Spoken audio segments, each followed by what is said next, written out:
Hello बच्चों, let's see the question. The question says, which of the following duplicates in cytoplasm in S phase? Option number 1, chromosome. Option number 2, centrioles. Option number 3, chromatid. Option number 4, DNA. The key concept of this question is duplication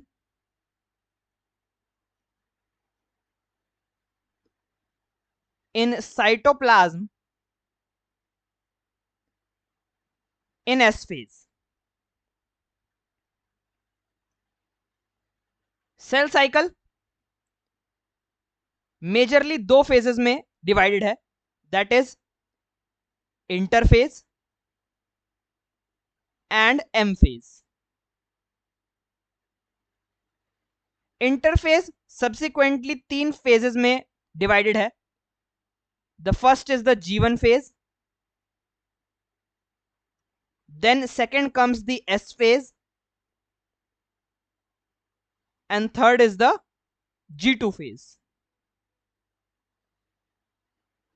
और M phase में सबसे पहला आता है prophase,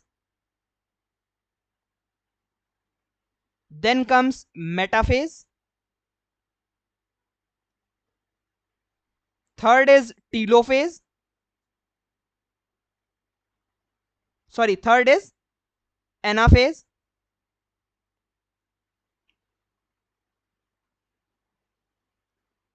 and last but not the least is the telophase.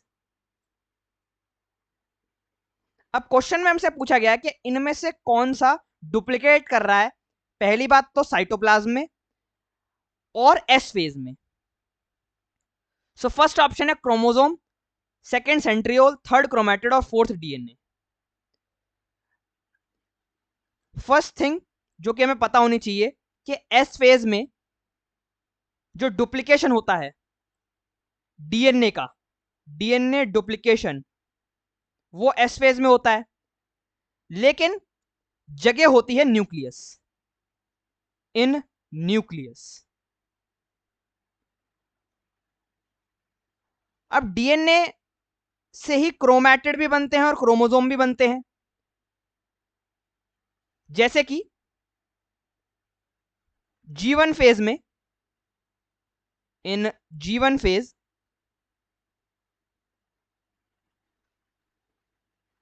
यही chromatid है और यही क्रोमोसोम है. This is one chromosome, one chromatid.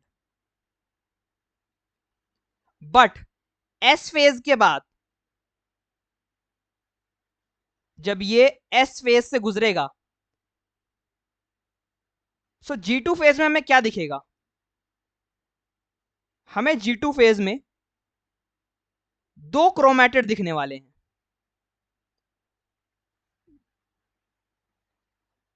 This is to chromatid,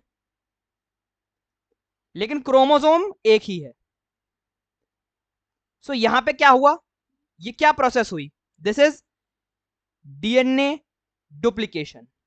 और ये डीएनए डुप्लीकेशन हम पहले ही लिख चुके हैं कि ये न्यूक्लियस के अंदर होती है. सेंट्रियोल, अगर हम सेंट्रियोल की बात करें तो सेंट्रियोल की डुप्लीकेशन भी एस फेज में होती है, बट लोकेशन क्या है? लोकेशन है इन साइटोप्लाज्म.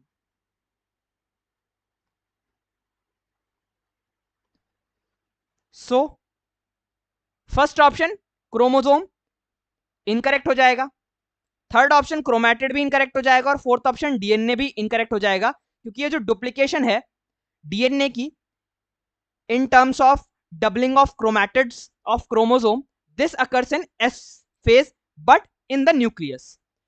सेंट्रियोल की डुप्लीकेशन जो है वो S phase में होती है, लेकिन साइटोप्लाज्म में होती है. Hence our correct answer is option number 2, centrioles. Hope you understood it well. Best of luck.